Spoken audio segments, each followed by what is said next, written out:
Well, I want to come out and play better defensively. That's the big thing. You know, Christmas Day, our defense was really poor, not very aggressive. Felt like we were on our heels that whole game. And so I'd like our guys to be the aggressor. We are in a much better place now, having won 7 in a row. On the other hand, we've been in LA for 4 days. We'll see which team shows up. How was that time then in LA? Time's been great. A nice change of pace during the middle of the season, especially in mid-January. Beautiful weather here, and a lot of guys have brought family members, and Draymond got engaged, and a lot of great stuff. But I'm just hoping they all drank a lot of water yesterday. How was the energy? It's typical early morning shoot-around. We rarely see great energy at a shoot-around, so. But I'm confident, given the competitive nature of our guys, that they'll be ready to go tonight. They all well aware of what happened a few weeks ago. Stephen, Allen, Luke, what's this season been like for him?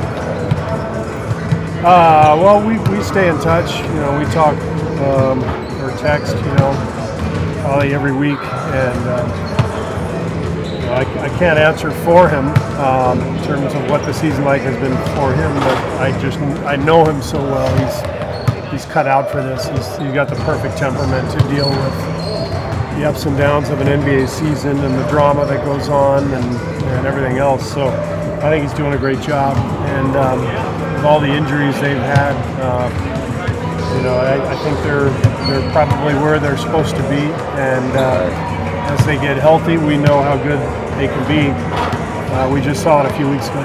Just from your perspective, I mean, the interim experience that he had, where do you think that might apply for this season specifically, knowing that, they have LeBron, they have some more veterans compared to, the previous years with some of the younger guys? I don't know. I mean, I think just the interim half season that he coached helped prepare him for everything, for sure. There wasn't a whole lot of adversity during that time. I think we won almost every game, and he did a great job. But every season is different, every team is different, every front office is different. And you learn that as you go through the NBA and you get to different franchises.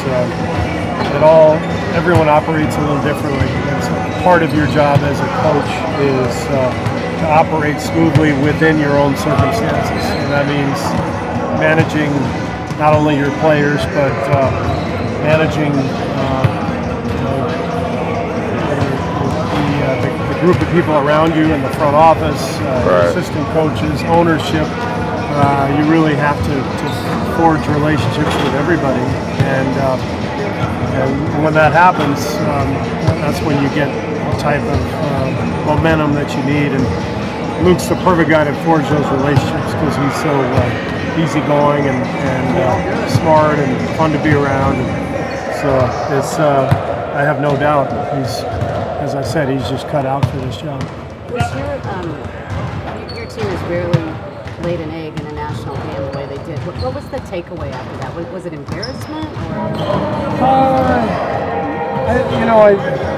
It was Christmas Day, and I think the takeaway after the game was go home and be with your families and enjoy Christmas as much as you can after getting your butts whipped. But the season's so long, you don't dwell on anything too much.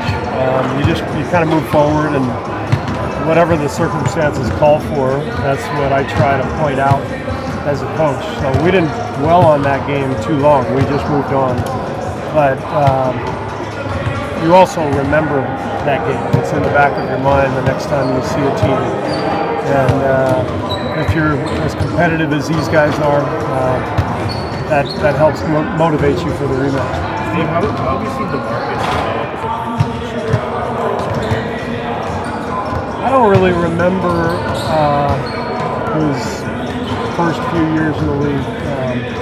I don't remember how many threes he shot. I know he made 118 last year in half of the season, so 50 games, whatever it was. So he's obviously a great shooter, unbelievably skilled player, and he broke the game open the other night with 2 threes in his first game back. So we anticipate he'll be shooting plenty of threes for us.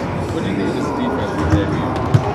It's good. I thought he was really solid. I mean, he obviously got in foul trouble, but he's quick.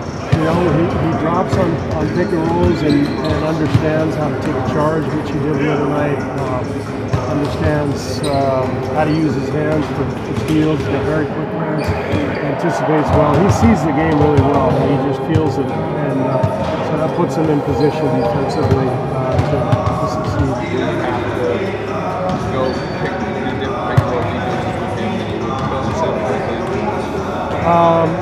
We played it a little differently the other night with him, and it'll be just game to game based on personnel, and we'll do whatever we have to do. Do you think he has more potential offensively than he might realize?